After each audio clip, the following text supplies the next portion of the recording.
Hey, everybody. Welcome to Daniel Davis Deep Dive, coming to you live from Washington, D.C. again. And as always, we got a great show for you today. We have the ever popular Douglas Macgregor back. Doug Macgregor is, of course, a highly decorated combat veteran, author of 5 books, CEO of Our Country, Our Choice, and friend of the show. Welcome back, Doug. You're wearing a relic of the past, a tanker's jacket. I'm sure all of those things are banned now, aren't they? Well, they aren't on our show, so I don't go out of the room with it. But yeah, I kind of wear that as a badge of honor. Yeah, it's good to see that. Everybody used to wear their qualification badges on that thing. I don't know Yeah, if that's or not. Back when they qualified, but Right. I don't know if we have time for that with all these trainings and everything going on these days. But well, that's another issue. Boy, we got some really important things to discuss here today. With the war that's going on in of course still in Russia and between Russia and Ukraine, now then the war going on down in south between Israel and Hamas, and the possibility of exploding into a regional fight. There's so many things to discuss here, but I want to narrow in on something that's really kind of been in the news a lot in the last week or so, and that I don't think a lot of people have a lot of knowledge and understanding of, and I want to do a deep dive on that. And there's nobody better at this than Doug Macgregor. So I want to discuss some of the issues that people need to know about Turkey, because some things I think are worse than they look, but some things I think aren't as bad as they look. And I want to try to isolate that out, and so we have an accurate view of it. First thing I want to pop up here, just to kind of set the stage, is a report from this morning when our Secretary of State Blinkin went to Turkey on a tour throughout the Middle East. And here's what they reported. Very interesting thing here. Seems as though both Turkey and the U.S. positions are quite far apart. Relations between Turkey and Israel have clearly broken down. What can Antony Blinken hope to achieve with this? Indeed, Turkish and American positions are more and more divergent. So just in minutes, we're expecting the Secretary of State, Antony Blinken, to arrive in the building, Ministry of Foreign Affairs of Turkey, right behind me, and the meeting is expected to start in minutes with his Turkish counterpart. But yes, the positions of the both countries are extremely different. But there is another side of the story today that's happening in Ankara today. So it is the cold treatment from Turks toward the Secretary of State, Antony Blinken. Just after midnight, he has landed in Ankara, and there was not any high-level Turkish diplomat receiving him at the airport. And today, we have been informed that there's not going to be a joint presser after the meeting. And there is not going to be a meeting between President Erdogan and Antony Blinken as well. So all of these are telling us something. Telling us something. I think one of the first things it's telling us is that the United States has a real problem with its diplomatic power, because this is kind of a repeat of what happened with Mohammed bin Salman in Saudi Arabia a couple of weeks ago, when Blinken went there and he was made to wait for like many hours because bin Salman was busy, didn't want to bother with him. And the disregard that he showed for Blinken, therefore the United States is on display a lot here. And we're starting to see that more often, that our senior officials are viewed with almost contempt by even some of our allies. As you know, Turkey's been on a path that diverges pretty sharply from the West for at least the last 20 years, maybe longer. Mr. Erdogan has simply made something clear to everyone that may not have understood it in the past, and that is that Turkey is an Islamic state. And he has restored Islam's central position in Turkish society. That brand of Islam is Sunni Islam with a Turkish flavor. And remember that Mr. Erdogan is the leader of the Muslim Brotherhood, not only in the region, but also in the United States and Canada. So he's very, very prominent, particularly in Hamas circles, because Hamas is ultimately, you might say, an armed wing of the Muslim Brotherhood. So everyone turns constantly towards Iran, pointing the finger, blaming them for whatever is wrong with Hamas.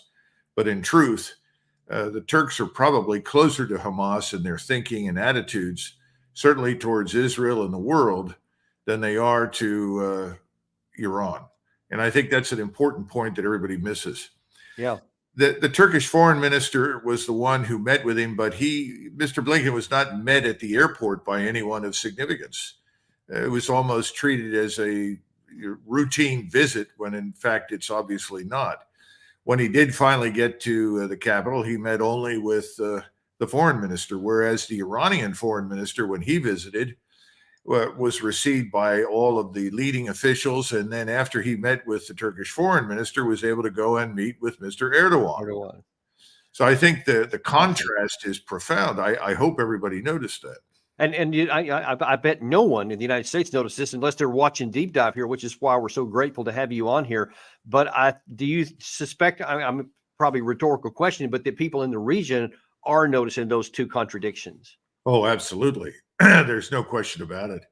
And Mr. Blinken has spent most of his time talking to Arab states that, let's be frank, they have power in their own right in various areas, but they're no match militarily for Israel and the United States.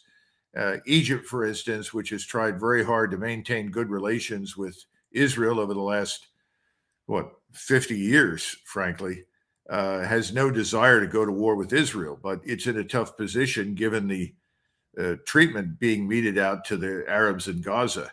The same thing is true in Jordan, I think, also Saudi Arabia, the Emirates. But that doesn't mean that they are forgiving towards us or the Israelis for what is happening. It's just that there's probably not a great deal that they alone can do about it. And I think that's an important point.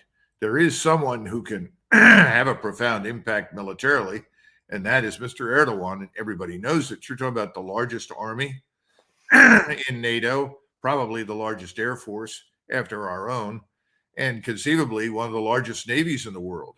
And that's not all. I mean, Mr. Erdogan currently maintains what is reportedly the largest drone fleet in the world. That is unmanned aerial vehicles. And they have made a lot of progress. They built a lot of their own equipment. It's very good equipment.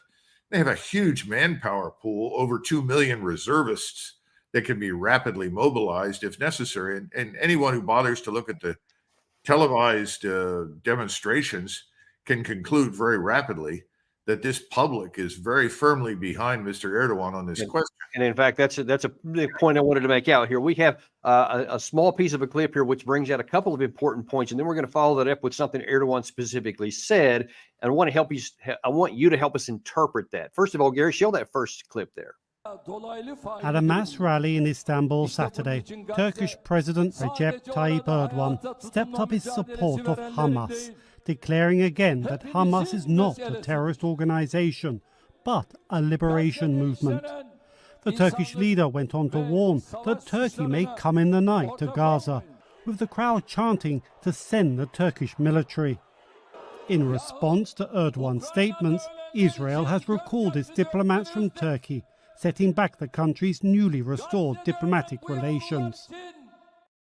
So this isn't something that's happening in the dark. I mean, there was over 1 million people standing there, at that rally, and Erdogan is absolutely out in the front, not afraid of what anybody has to think about it. And I think one of the more concerning issues, but especially in light of what you just said about their military power, he said this. Ya İsrail, sen buralara nasıl geldin?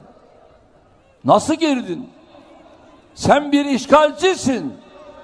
Sen bir örgütsün. Dolayısıyla Türk milleti bunu biliyor.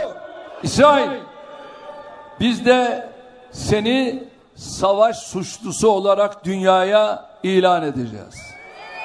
Gazze'de savunma değil, açık ve alçak bir katliam yürütülmektedir. So the question is, how much of that is playing to the crowd for the domestic folks? How much of it is an international message? And what is actually the message he's trying to send? And bottom line is, what is the risk if they could actually make good on that with that military against Israel?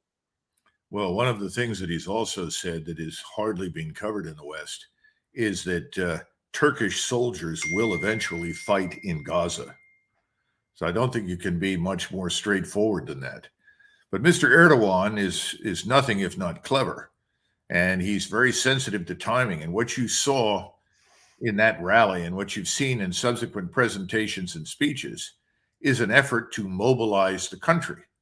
Now, he would not make this effort if he thought this war would be over quickly, that Israel would simply cease and desist and embrace a ceasefire.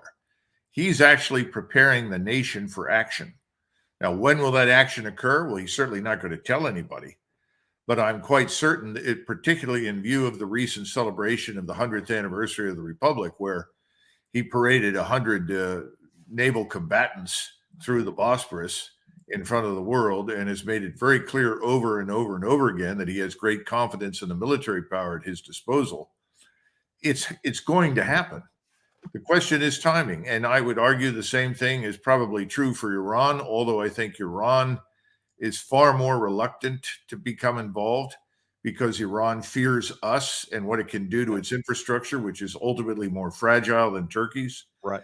But still, he's quite serious, and it would be a mistake to dismiss him. I listened to someone quite recently in Washington who told me, oh, he's a blowhard. He said these things before. Nothing's going to happen.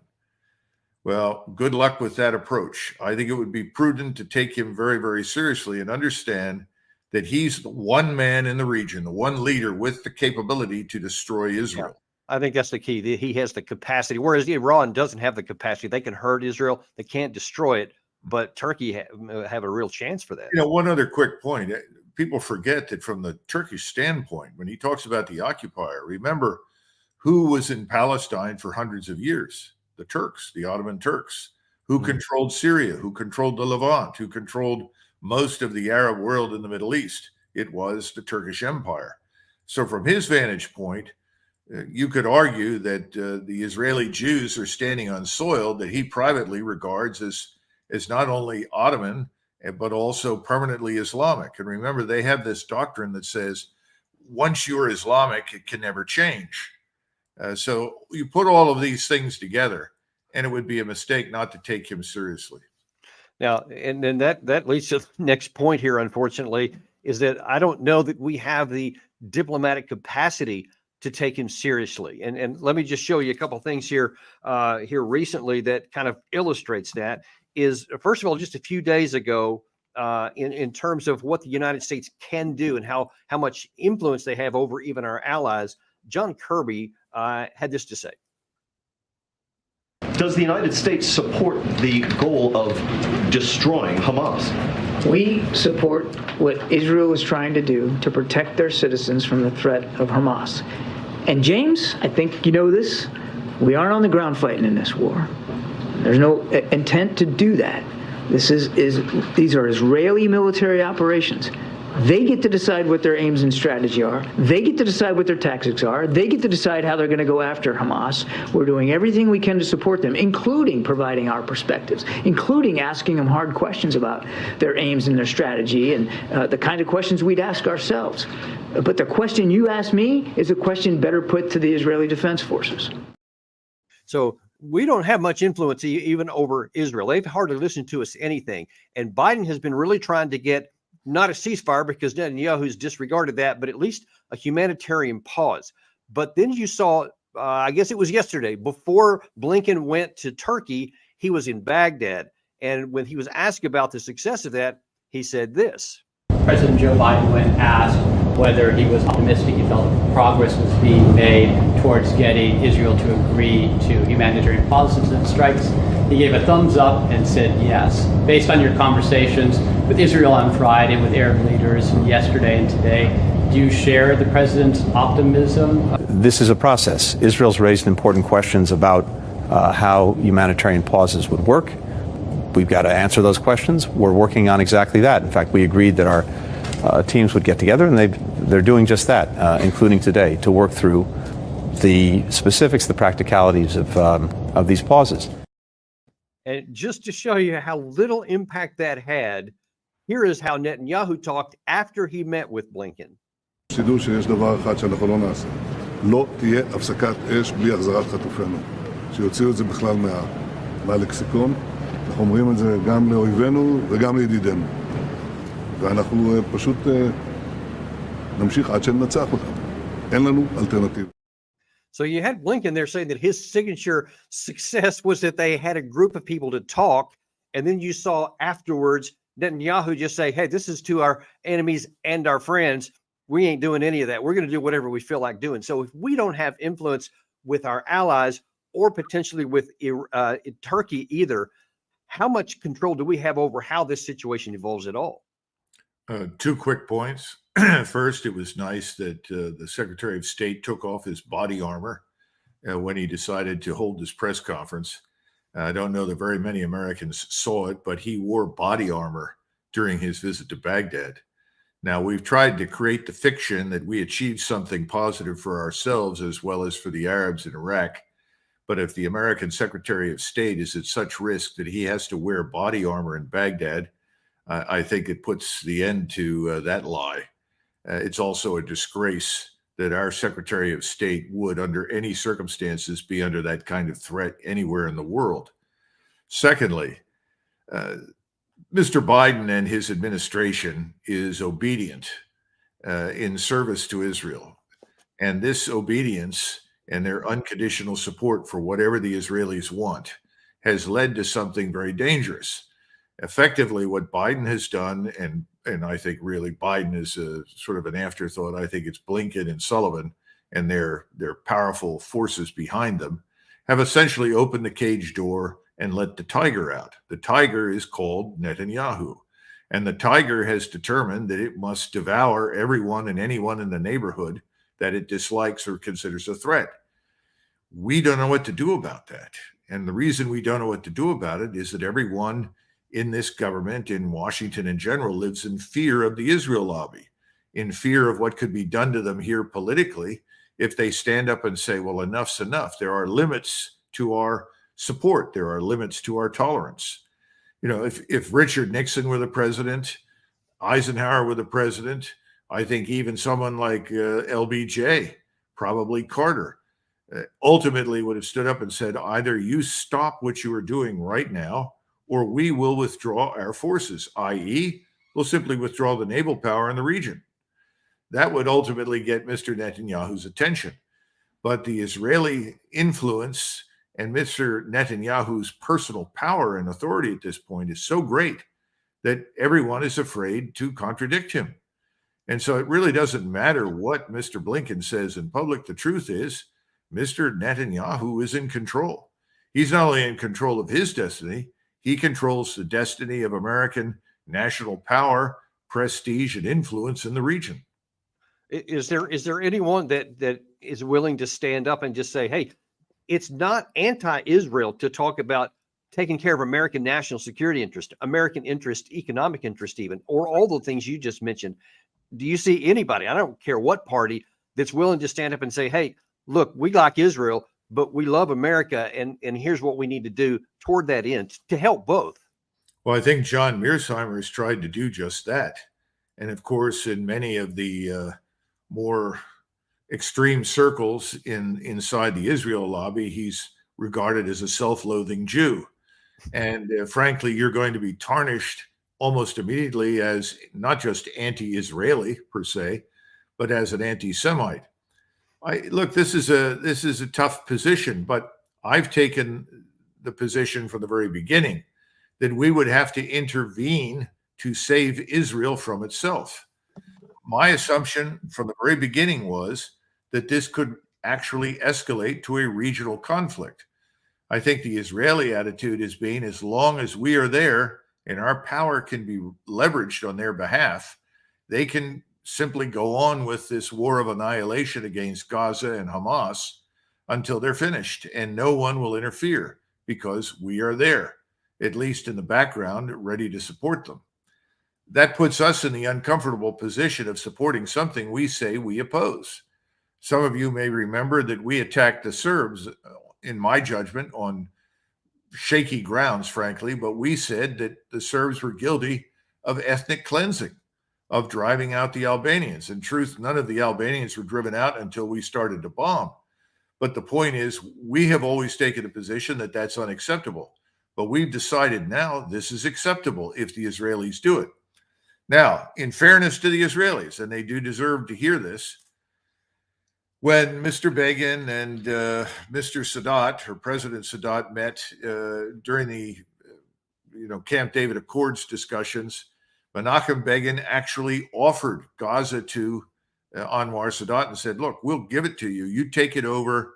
You maintain order and control. And Sadat refused flat out, not on your life, out of the question. Well, they still reached an agreement. But the point then and the point now is the same. No one in the Muslim world wants vast numbers of Palestinians streaming into their country. Now, they have various reasons for that. They think their societies are fragile.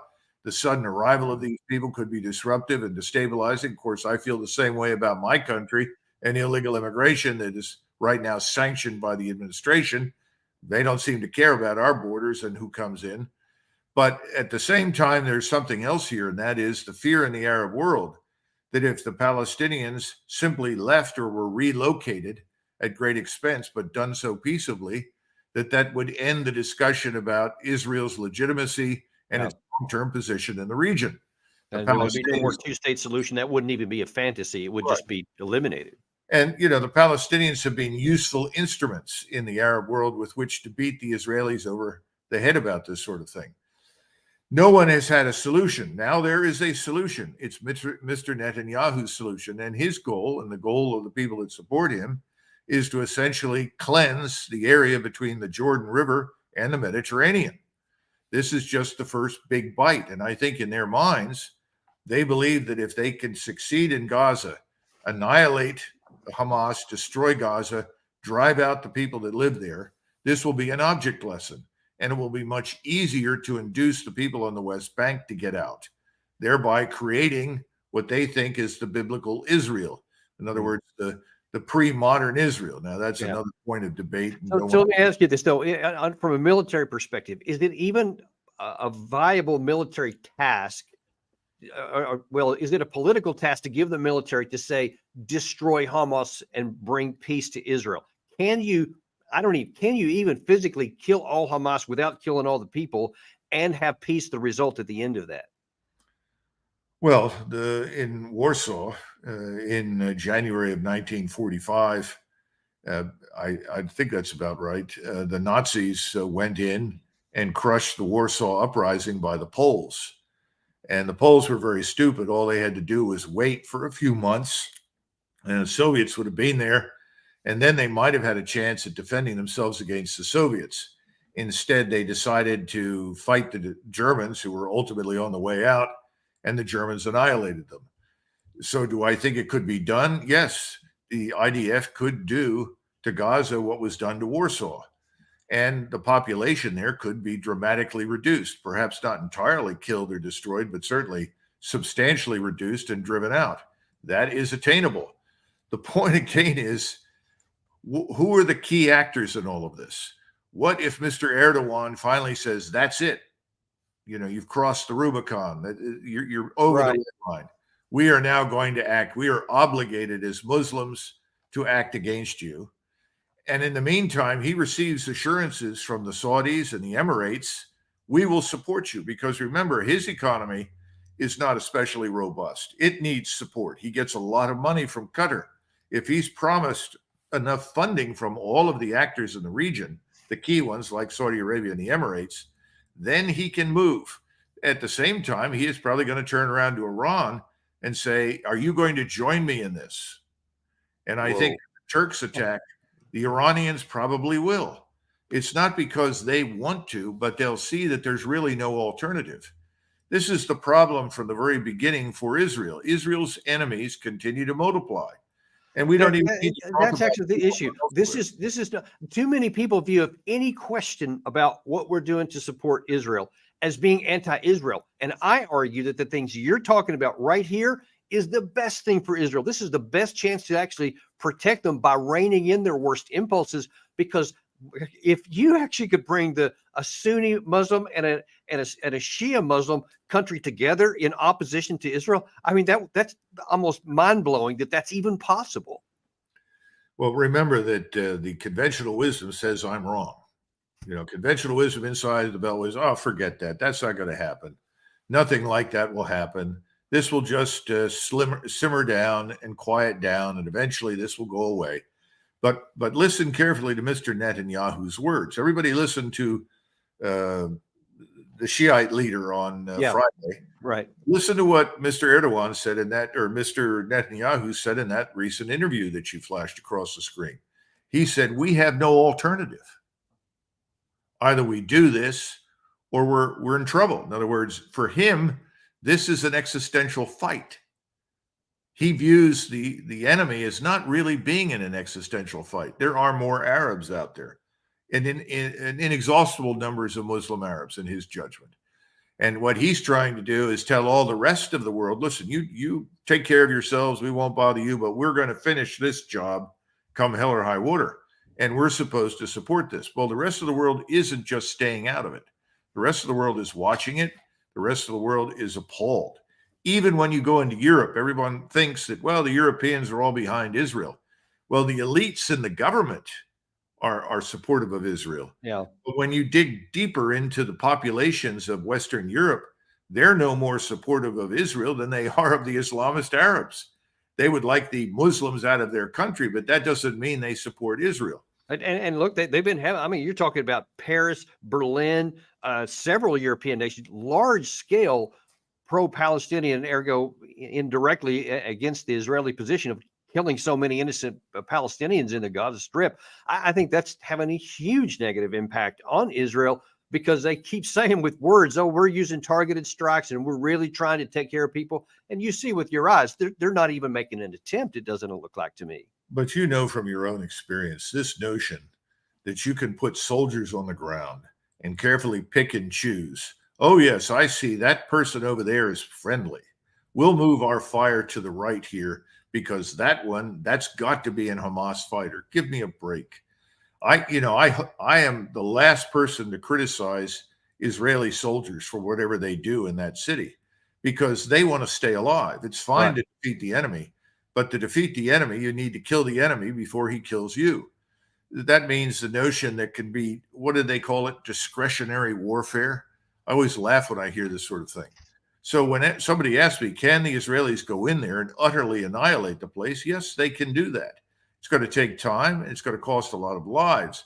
The question is, how long will this go on before finally someone somewhere in Ankara, in Tehran, in Riyadh, in Cairo says, oh my God, no more. This has to end. And if the United States won't intervene, then we will have to do so. That's the question.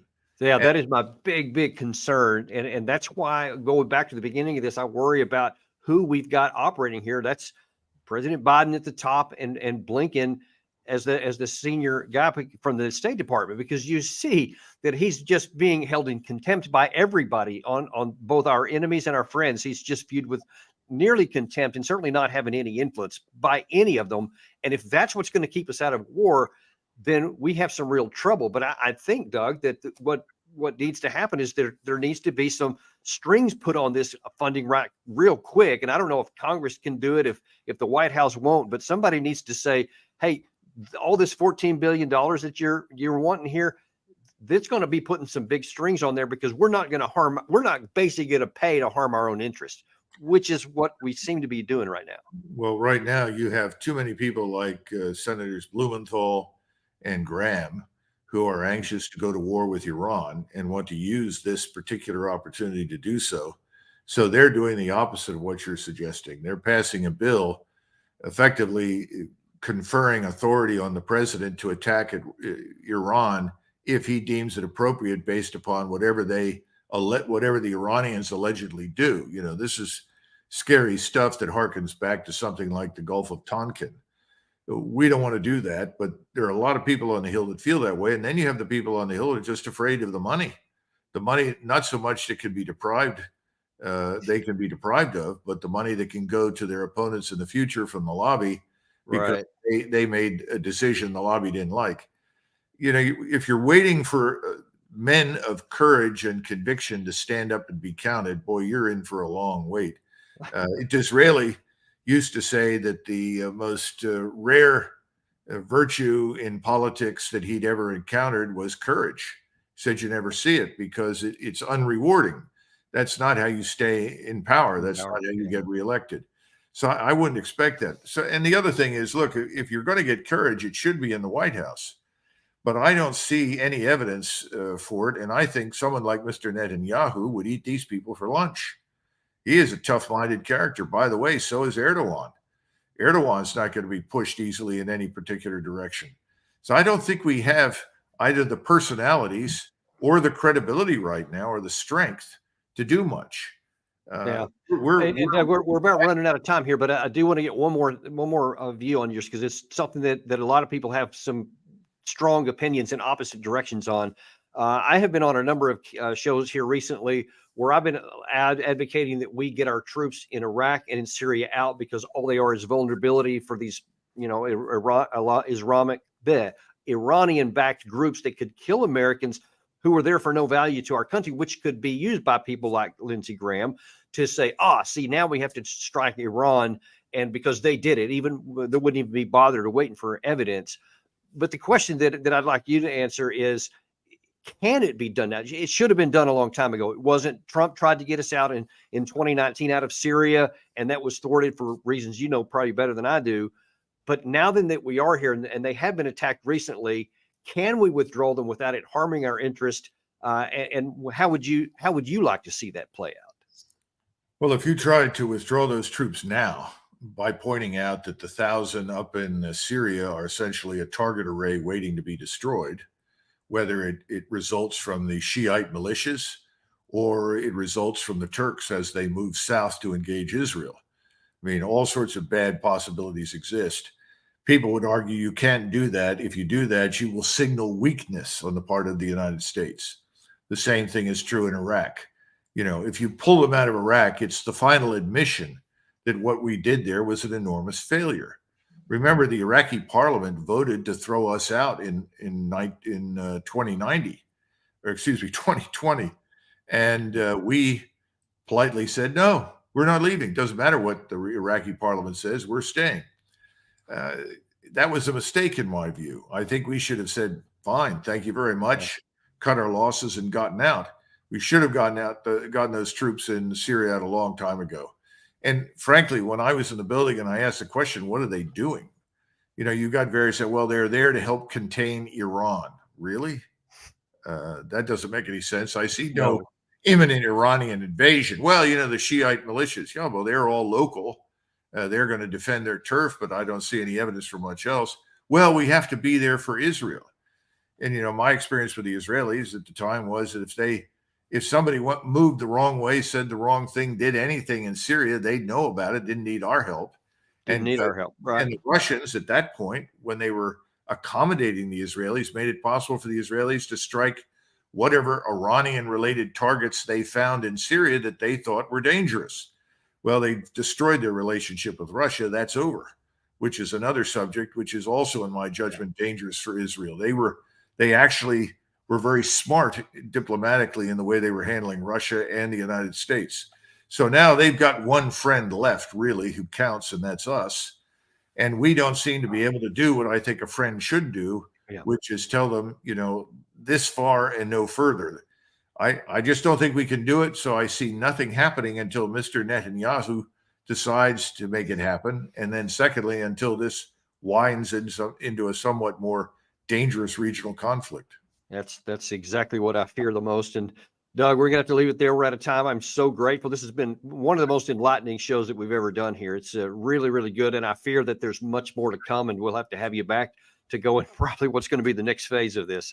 Thank you for coming today. We're all wrong, and something else happens that keeps us out of this major war that will only result in Israel's destruction.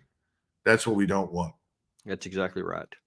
Thank you very much, Doug. And thank you guys for coming. Be sure and share this to everybody you can. You can tell just from having what you've heard here is that this is information that many Americans will never get if they don't get it on Deep Dive here.